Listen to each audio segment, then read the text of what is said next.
केंद्र सरकार की एक अहम योजना है जो ग्रामीण क्षेत्रों में काम करती है, उसे मनरेगा कहते हैं और महाराष्ट्र में नरेगा कहते हैं। आप देख रहे होंगे कि नरेगा कर्मचारी आज अपनी विभिन्न मांगों को लेकर के पिछले कई दिनों से आज़ाद मैदान पर धरना प्रदर्शन दिए हुए हैं। आप देख रहे होंगे कि आज़ाद मैदान के प्रांगण में यहाँ पर बड़े पैमाने पे जो कर्मचारी आए हुए हैं, इनकी मांगे हैं कि पिछले 12 वर्ष से ये काम कर रहे हैं, लेकिन अभी तक इन्हें कॉन्ट्रैक्ट बेस पर ही रखा गया है, जिससे इनके घर बार जो है वह चलाने में दिक्कत होती है, सैलरी जो है वह भी कम दी जाती है। और इन्हीं मांगों को लेकर के पहले जिला स्तर पर अपनी मांग को रखे, वहाँ के अधिकारियों को बताए। जब वहाँ पर मांग नहीं मानी गई तो यह आज़ाद मैदान पर आए हुए हैं और यहीं से देखा जाए तो अपनी आवाज़ हर आदमी बुलंद करता है, जो कि मंत्रालय तक जाती है। तो आप देख रहे होंगे कि इसमें महिला कर्मचारी भी हैं। हाथ में इन लोगों ने अपने एक पट्टी लिया हुआ है जिस पे लिखा हुआ है नरेगा कर्मचारीच्या शासनाचे आता तरी करावा विचार, यानी कि इसी तरह से। और पीछे आप देखेंगे तो जो इनका मंच बना हुआ है, यहाँ पर महात्मा गांधी राष्ट्रीय ग्रामीण योजना हमी योजना महाराष्ट्र, इस बारे में इन्होंने पूरा डिटेल बताया हुआ है जो मराठी में लिखा हुआ है। तो मैं बात करना चाहूँगा, सबसे पहले मैं आपसे जानना चाहूँगा कि मैं देख रहा हूँ कि आप पिछले कई दिनों से आज़ाद मैदान पर धरना प्रदर्शन कर रहे हैं, क्या मांगे हैं आपकी? हमारी सबसे पहले जो मांग है वो है कि हमारी जो कॉन्ट्रैक्ट वाली कंपनी है, जो थर्ड पार्टी कंपनी है S2 इन्फोटेक, यह शासन ने नियुक्त की हुई है, पर यह कंपनी जो है शासन से पैसा लेती है, हमारी सैलरीज टाइम पे नहीं करेगी। जो शासन से पैसा आएगा उसके अंदर से वो पूरी की पूरी रकम हमें अदा नहीं की जाती, उसके अंदर वो परसेंटेज डिडक्ट कर लेते हैं। हमारे जॉब की सिक्योरिटीज़ नहीं है। आज यहाँ पर हमारे साथ में जो कर्मचारी काम कर रहे हैं, जो मेरे सीनियर्स है, जो मेरे कलीग्स है, वो 15-15, 20-20 साल से ये योजना शुरू हुई तब से काम कर रहे हैं। कितने लोग आज 40, 45, 50 की उम्र तक पहुँच चुके हैं। उन लोगों के ऊपर आज जॉबलेस होने की जो खतरा है वो मंडरा रहा है। आज के डेट में यहाँ पे अगर आज उनकी जॉब चली गई तो ये लोग आगे क्या करेंगे? 40, 45, 50, 55 की उम्र में कहाँ से जीरो से स्टार्ट करेंगे? जो लोग यहाँ पर ज्वाइन हुए हैं, हमारे साथ में यहाँ पे बैठे हुए हैं, हमारी वो पूरी तरह से जो शासन है, जो प्रशासन है, वो दुर्लक्ष्य कर रहा है, पूरी तरह से हमारे को इग्नोर किया जा रहा है। हमारा यही कहना है कि हमारी जो बेसिक मांगे हैं, जो हर एम्प्लॉय की आज के डेट में ज़रूरत है, वो पूरी होनी चाहिए। आपसे मैं जानना चाहूँगा कि आप इधर आए हैं कि S2 जो एक कंपनी को गवर्नमेंट ने कॉन्ट्रैक्ट दिया है, जिसके माध्यम से आप लोगों की सैलरी और आप लोगों की नियुक्ति की जा रही है। एक तरफ केंद्र सरकार जो है बिचौलिए को हटाने की बात करती है, और केंद्र सरकार में भी भारतीय जनता पार्टी का और यहाँ भी भारतीय जनता पार्टी की सरकार है। क्या मांगे हैं आपकी कि S2 क्यों हटाया जाए? क्या उसमें गड़बड़ियाँ हो रही हैं?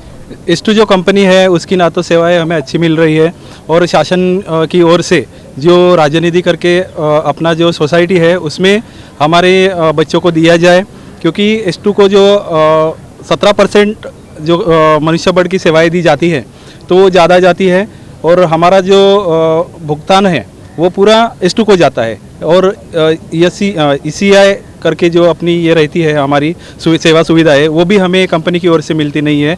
और हमारे सब बच्चे हैं, जितने भी 4,500 लोग हम कर्मी हैं, तो हम कर्मियों का पूरा शोषण वो S2 कर रही है। महाराष्ट्र से आप देख रहे होंगे कि बड़े पैमाने पे यहाँ पर एक कर्मचारी हैं और हाथ में अपने तख्ती लिए हुए अपनी मांगों को दर्शा रहे हैं। महिलाएं भी हैं, इनसे भी बात करना चाहेंगे। आपसे मैं जानना चाहूँगा कि आप कितने दिनों से ये धरना प्रदर्शन पे बैठी हैं और मुख्य मांगे क्या हैं जो कि सरकार के पास आपने रखी है? आज का हमारा तीसरा दिन है और 3 दिन से हम वही नारे लगा रहे हैं कि हमारे सिर्फ 3 प्रमुख जो मांग है जो वो पूरा करें। इसमें हम S2 जो कंपनी है वो कंपनी हमें नहीं चाहिए, और जो हमारे नरेगा कर्मचारी है सभी को शासन सेवा में लिया जाए। नरेगा कर्मचारी जितने भी हैं आपके, उनकी मांगे तो मैंने सुन लिया। आपसे मैं ये भी जानना चाहूँगा कि आपसे काम जो है सरकार क्या क्या करवाती है और कब कब करवाती है? ये जो काम है सार्वजनिक योजना है, उसमें कुछ इंडिविजुअल कामें भी है, जिसमें सिंचन विहीर है, शेत रस्ता है, विहीर पुनर्भरण है और काफ़ी कामें हैं। उसमें शासन हम ज़्यादातर शासन को 8 से 10 घंटे से ज़्यादा वक्त देते हैं, लेकिन सिर्फ नाम मात्र सैलरी ही हमको मिलती है, वो भी 1 महीना पूरा होने के बाद तीसरे महीने हमें उस 1 महीने की सैलरी मिलती है। तो आप देख रहे होंगे कि यहाँ पे बड़े पैमाने पे लोग एकत्रित हैं। इन लोगों का कहना है कि इनको जब सैलरी जिस कंपनी को कॉन्ट्रैक्ट दिया गया है S2 को देखा जाए तो वह सैलरी पहले गवर्नमेंट से उठाती है, लेकिन इनकी 1 महीने की सैलरी रोकने के बाद में सैलरी दी जाती है, यानी 1 महीना होल्ड रहता है और 1 महीना इस कारण तीसरे महीने इनको सैलरी मिलती है।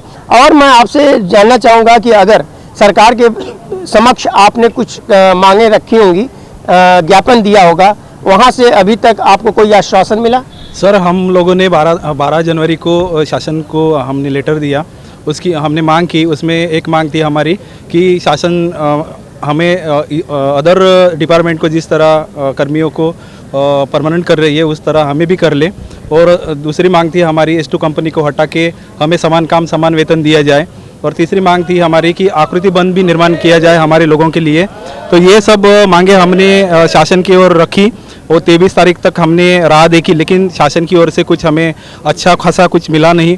तो 23 तारीख से हम यहाँ पे धरने पे बैठे हैं और 23 तारीख के उसके बाद तीसरा दिन आज है। और अगर हमारी मांगे और 10 दिन में पूरी नहीं हुई तो हम लोग अन्नत्याग आंदोलन पे बैठने वाले हैं। तो ये जो कर्मचारी हैं इनका कहना है कि लगातार ये अपनी मांग के लिए यहाँ पर धरना प्रदर्शन कर रहे हैं और अगर इनकी मांगे 10 दिनों के अंदर अगर नहीं मानी गई तो यह इसी तरह से धरना प्रदर्शन करते रहेंगे और अन्न भी त्याग देंगे। ऑन टीवी न्यूज़ के लिए कैमरामैन बालक साथ हरीश तिवारी।